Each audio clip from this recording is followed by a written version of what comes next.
আজিৰ এই খুব বঢ়িয়া ৰেমেডিটো আপোনালোকে যদি আপোনালোকৰ মুখত লগায় তেতিয়াহ'লে মুখত থকা ডাৰ্ক স্পট, টেনিং, ছানবাৰ্ণ এই সকলোবোৰ দূৰ হ'বলৈ সহায় হ'ব।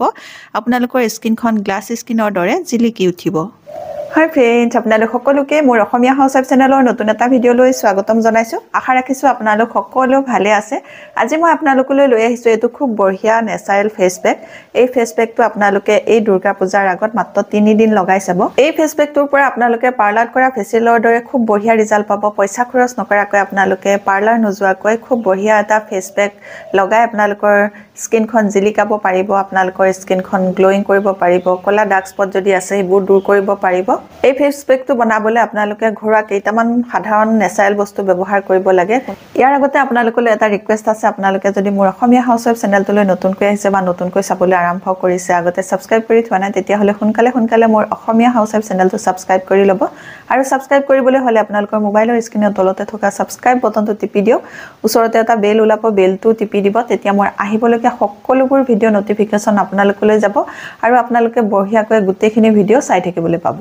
এতিয়া মই আপোনালোকক ফেচ পেকটো বনাই দেখুৱাম আৰু এই ফেচ পেকটোত থাকিব 2টা ষ্টেপ। এতিয়া মই আপোনালোকক 2টা ষ্টেপ কৰি দেখুৱাম। তে চাওঁ বলক এই ফেচ পেকটো মই কেনেকৈ বনালোঁ, কি বস্তু ইয়াত ব্যৱহাৰ কৰিলোঁ। এই ফেচ পেকটো বনাবৰ কাৰণে মই প্ৰথমেই এটা মিডিয়াম চাইজৰ আলু ল'লোঁ। আলুটোৰ মই বাকলিটো গুচাই ল'ম। আলুৱে আমাৰ স্কিনৰ বহুতো সমস্যা দূৰ কৰিবলৈ সহায় কৰে। আলুত ভিটামিন চি পোৱা যায়, মেগনেছিয়াম পোৱা যায়, এণ্টি অক্সিডেণ্ট পোৱা যায়। সেইকাৰণে আমাৰ স্কিনত থকা টেনিং দূৰ কৰিবলৈ সহায় কৰে, ছানবাৰ্ণ দূৰ কৰিবলৈ সহায় কৰে, ক'লা দাগ দূৰ কৰিবলৈও সহায় কৰে। এতিয়া মই আলু আৰু বিলাহীটো ধুই ল'লোঁ আৰু এই ফেচ পেকটোত মোক এটা বিলাহীৰো প্ৰয়োজন হ'ব। প্ৰথমতে মই আলুটো এখন পিহনাত পিহি লৈছোঁ। বহুতদিনীয়া যদি আপোনালোকৰ মুখত ক'লা দাগ আছে, টেনিং আছে বা ছানবাৰ্ণ আছে, তেতিয়াহ'লে আজি মই দেখুওৱাৰ দৰে আপোনালোকে আলু ব্যৱহাৰ কৰি চাব। এতিয়া মোৰ আলুটো পিহি হৈ গ'ল। পিহি হোৱাৰ পাছত মই এই পিহি লোৱা আলুখিনিৰ পৰা চেপি ৰসটো উলিয়াই ল'ম। আপোনালোকে এখন চেকনিৰ সহায়তো এনেকৈ চেপি ল'ব পাৰে ৰসটো, নহ'লে এনেকৈ মোৰ দৰেও চেপি ল'ব পাৰে। চেপি পেলাই ৰসটো আপোনালোকে উলিয়াই ল'ব। আমাক আলুৰ ৰসটো লাগিব 3 পৰা 4 চামুচ। এতিয়া মই 3-4 চামুচ আলুৰ ৰসটো পাই গ'লোঁ। এতিয়া ইয়াৰ পাছত মই এই বিলাহীটো পিহি ল'ম। আপোনালোকে এই ফেচ পেকটো কোনোবা বিয়া, পাৰ্টি বা পূজা চাবলৈ যোৱাৰ আধা ঘণ্টাৰ আগত যদি লগায় তেতিয়াহ'লে আপোনালোকৰ স্কিনখন ধুনীয়া উজ্জ্বল হৈ যাব, গ্লোয়িং হ'ব আৰু জিলিকি উঠিব। এতিয়া মোৰ বিলাহীটো পিহা হৈ গ'ল। অকণমানহে বিলাহী ৰস লাগিব, সেইকাৰণে মই গোটেইটো পিহি লোৱা নাই বিলাহী। এতিয়া মই আপোনালোকক বেলেগ এটা তৰিকাৰে এই ফেচ পেকটো বনাই দেখুৱাম। আলুৰ ৰসটো উলিয়াই লোৱাৰ পাছত আপোনালোকে আলুৰ ৰসটো 10 মিনিটৰ কাৰণে এনেকৈ থৈ দিব। 10 মিনিট পাছত যেতিয়া আলুৰ ৰসটোৰ তলত বগা এটা চামনি ৰখি যাব, সেই চামনিটো আমাক এই ফেচ পেকটোত প্ৰয়োজন হ'ব। এতিয়া দেখিছেনে 10 মিনিট থৈ দিয়াৰ পাছত আলুৰ ৰসৰ তলত এনেকুৱা বগা এটা চামনি ৰখি গ'ল। এই চামনিটো মই ৰাখিম আৰু আলুৰ ৰসখিনি মই থৈ দিম, বেলেগ এটা ষ্টেপৰ কাৰণে প্ৰয়োজন হ'ব। এতিয়া এই আলুৰ ৰসখিনি মই থৈ দিছোঁ। পিছত আপোনালোকক বেলেগ এটা ষ্টেপৰ কাৰণে কেনেকৈ আলুৰ ৰসটো ব্যৱহাৰ কৰিম দেখুৱাই আছোঁ।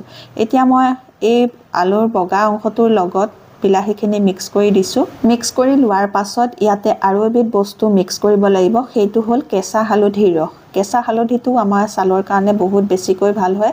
আপোনালোকৰ ঘৰত যদি কেঁচা হালধি বৰ্তমান নাই, তেতিয়াহ'লে আপোনালোকে শুকান হালধিৰ গুড়া অকণমান ল'লেই হ'ব, যিটো আমি পাকঘৰত খাবলৈ ব্যৱহাৰ কৰোঁ। তাৰ পৰা আপোনালোকে গুড়া অকণমান ল'লেই হ'ব। মই কেঁচা হালধিৰ ৰস আধা চামুচ উলিয়াই ল'লোঁ। উলিয়াই লৈ পেলাই ইয়াতে মিক্স কৰি ল'ম। 3টা বস্তু মই মিলাই ল'লোঁ। 3বিধ বস্তু মিলাই লোৱাৰ পাছত ইয়াতে এতিয়া মই মিক্স কৰিম পিঠাগুড়ি। পিঠাগুড়ি মই 1 চামুচৰ জোখাৰে ল'লোঁ। পিঠাগুড়ি আমাৰ স্কিনৰ ক'লা দাগ দূৰ কৰিবলৈ, স্কিনখন বগা কৰিবলৈ সহায় কৰে। ইয়াৰ পাছত মই ইয়াৰ লগতে মিক্স কৰিম অকণমান কফি। কফিও আমাৰ স্কিনৰ উজ্জ্বলতা আনিবলৈ সহায় কৰে। আধা চামুচৰ জোখাৰে মই কফি ল'লোঁ। কফিয়ে স্কিনখন উজ্জ্বল কৰাৰ লগতে আমাৰ স্কিনত যদি টেনিং হৈছে বা ছানবাৰ্ণ হৈছে সেইসমূহ দূৰ কৰিবলৈ সহায় কৰে। স্কিনত যদি ডেড স্কিন চেল জমা হৈছে সেইসমূহ দূৰ কৰিবলৈও সহায় কৰে। এতিয়া মই ইয়াৰ লগতে মিক্স কৰিম আৰু এবিধ বস্তু, সেইবিধ বস্তু হৈছে মৌ। মৌৱেও আমাৰ স্কিনৰ উজ্জ্বলতা আনিবলৈ সহায় কৰে, স্কিনখন হাইড্ৰেট কৰিবলৈ সহায় কৰে। এতিয়া মই মৌখিনি দি লোৱাৰ পাছত আকৌ এবাৰ মিক্স কৰি ল'লোঁ। মিক্স কৰি হোৱাৰ পাছত এইটো ৰেডি হৈ গ'ল বঢ়িয়া ফেচ পেক। এইটো লগোৱাৰ নিয়মটো মই পিছত দেখুৱাম, অকণমান বেলেগ তৰিকাৰে লগাব লাগিব। এতিয়া মই আপোনালোকক এই ফেচ পেকটো কেনেকৈ তৈয়াৰ কৰিলোঁ আপোনালোকক দেখুৱালোঁ। এতিয়া এই ফেচ পেকটো লগোৱাৰ আগত স্কিনখন ক্লিন কৰি ল'ব লাগিব এখন সাফা স্কিনতহে এই ফেচ পেকটো লগালে আপোনালোকে ভাল ৰিজাল্ট পাব স্কিনখন ক্লিন কৰিবলৈ হ'লে এটা ভাল ক্লিনজাৰ বনাব লাগিব সেই ক্লিনজাৰটো বনাই আপোনালোকে স্কিনখন ক্লিন কৰিব লাগিব তাৰ পাছত আপোনালোকে এই ফেচ পেকটো লগাব লাগিব এতিয়া সেই ক্লিনজাৰটো আপোনালোকক মই বনাই দেখাম কেনেকৈ বনা চাওঁ বলো ক্লিনজাৰটো তৈয়াৰ কৰিবৰ কাৰণে এই আলুৰ ৰস অকণমান মই এয়া উলিয়াই লৈছোঁ এই আলুৰ ৰসৰ লগত এতিয়া মই মিক্স কৰিম অকণমান কেঁচা গাখীৰ আপোনালোকেও কেঁচা গাখীৰ মিক্স কৰিব এতিয়া মই কেঁচা গাখীৰ মিক্স কৰিম 2 চামুচৰ জোখাৰে আৰু কেঁচা গাখীৰৰ লগত এতিয়া মই মিক্স কৰি লম অকণমান মৌ এই গুটেই কেইটা বস্তুৱে আমাৰ স্কিনখনৰ উজ্জ্বলতা বঢ়াবলৈ স্কিনখন সাফা কৰিবলৈ হাইড্ৰেট কৰিবলৈ সহায় কৰিব এতিয়া এটো তৈয়াৰ হৈ গল খুব বঢ়িয়া এটা ক্লিনজাৰ এই ক্লিনজাৰটো কেনেকৈ মুখত লগাব লাগে চাও বলো এতিয়া তৈয়াৰ হৈ গল এটো এটা খুব বঢ়িয়া ক্লিনজাৰ আপোনালোকে দেখা পালে মই এই ক্লিনজাৰটোত কি বস্তু মিক্স কৰিলো একেবাৰে সহজে আপোনালোকে এটা খুব বঢ়িয়া ক্লিনজাৰ বনাব পাৰিব আৰু এই ক্লিনজাৰটো ব্যৱহাৰ কৰিলে আপোনালোকে ফেস ওয়াশ ব্যৱহাৰ নকৰিলেও হ'ব আপোনালোকে এই ক্লিনজাৰটো সদায় ৰাতিপুৱা ব্যৱহাৰ কৰিব পাৰে মুখ ধুবৰ কাৰণে আপোনালোকে যেতিয়া মুখ ধুব তাৰ আগতে আপোনালোকে এই ক্লিনজাৰটো বনাই আপোনালোকে যদি মুখ ধুৱে তেতিয়া হলে সোনকালে আপোনালোকৰ স্কিনৰ পৰা কলা ডাৰ্ক স্পট দূৰ কৰিব পাৰিব এতিয়া এই ক্লিনজাৰটো ব্যৱহাৰ কৰিবৰ কাৰণে মই আনিছো এটো পুৰা কটন আৰু এই কটন টুকুৰা মই এই ক্লিনজাৰটোতে তিয়াই লম তিয়াই পেলাই মুখখন 3 মিনিট এনেকৈ মাসাজ কৰি ক্লিন কৰি লম আপোনালোকৰ মুখৰ যিখিনি ঠাইতে কলা ডাৰ্ক স্পট আছে পিগমেন্টেশনৰ দাগ আছে বা সানবাৰ্ন হৈছে সেইখিনি ঠাইতে আপোনালোকে খুব বঢ়িয়াকৈ এনেকৈ মাসাজ কৰি দিব এই ক্লিনজাৰটো লগাই এইদৰে আপোনালোকে নেচাৰেল বস্তুৱে যদি মুখখন সাফা কৰে তেতিয়া হলে মুখৰ স্কিনখন আপোনালোকৰ বহুত বয়সলৈ উজ্জ্বল হৈ থাকিব সোনকালে স্কিনত বলি ৰেখা নপৰিব আৰু আপোনালোকৰ স্কিনখন ভালকৈ সাফাও হ'ব এটা কেমিক্যাল যুক্ত ফেস ওয়াশৰে মই যদি সদায় মুখ ধোৱা হয় তেতিয়া হলে স্কিনখন সোনকালে বেয়া হৈ যোৱাৰ চান্স থাকে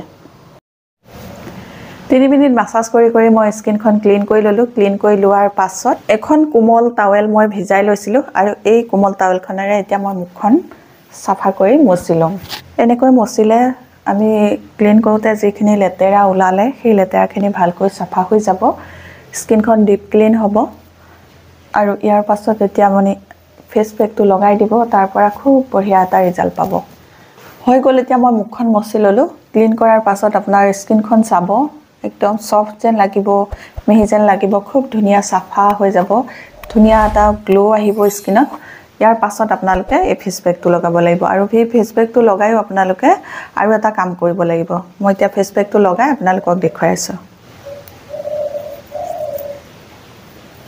এই ফেস পেকটো আপোনালোকৰ এটা ভাল স্কাৰ্বাৰ কাম কৰিব আৰু লগতে এটা ফেস পেকৰো কাম কৰিব সেই কাৰণে প্ৰথমতে এটা পাতল কোটা মুখত লগাই লব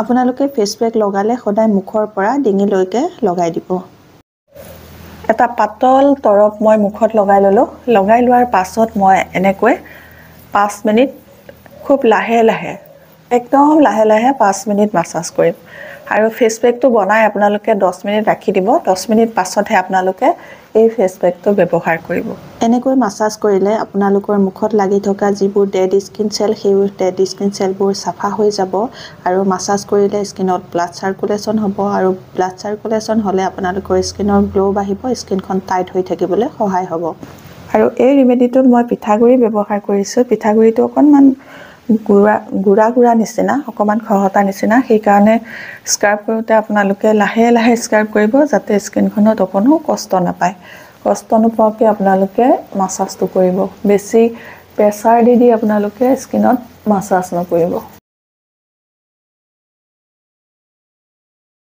হৈ গল 5 মিনিট মাসাজ কৰি হৈ যোৱাৰ পাছত এতিয়া বাকি থকা যিখিনি ফেস পেক আছিল সেই ফেস পেকখিনি মই এতিয়া আকৌ এটা ডাৰ্ক প্ৰলেপ লগাই দিম আপোনালোকে ফেস পেকটো দুভাগ কৰিব তাৰে এভাগ প্ৰথমতে লগাই পেলাই আপোনালোকে মুখখন মাসাজ কৰি ললে আৰু মাসাজ কৰি লোৱাৰ পাছত আপোনালোকে আনটো ভাগ ডাঠকৈ আন এটা প্ৰলেপ আপোনালোকে মুখত আকৌ এবাৰ লগাই দিব হৈ গল এতিয়া ফেস পেকটো লগাই 2 নম্বৰ কোটাটো অকমান ডাঠকে মই এটা প্ৰলেপ লগাই দিছো যাতে অকমান বেছি সময়ৰ কাৰণে স্কিনত লাগি থাকে সোনকালে শুকাই না যায় সেই কাৰণে 2 নম্বৰ কোটাটো আপোনালোকে এটা ডাঠ প্ৰলেপ লগাই লব লগাই লোৱাৰ পাছত 20 মিনিট ৰাখিব 20 মিনিট পাছত দেখিব আপোনালোকৰ ফেস পেকটো অলপ শুকাইছে আৰু সেই শুকুৱাৰ পাছত আপোনালোকে অকমান ঠাণ্ডা পানীৰে মুখখন প্ৰথমতে তিয়াই ল'ব টেপ টেপ কৰি তিয়াই ল'ব তিয়াই লোৱাৰ পাছত আপোনালোকে আপাৰ ডাইৰেকশ্যনত মাসাজ কৰি কৰি এই ফেস পেকটো ধুই পেলাব ধুই পেলোৱাৰ পাছত আপোনালোকৰ যেটো ময়শ্চাৰাইজাৰ হেতু লগাব আৰু লগোৱাৰ পাছত আপোনালোকে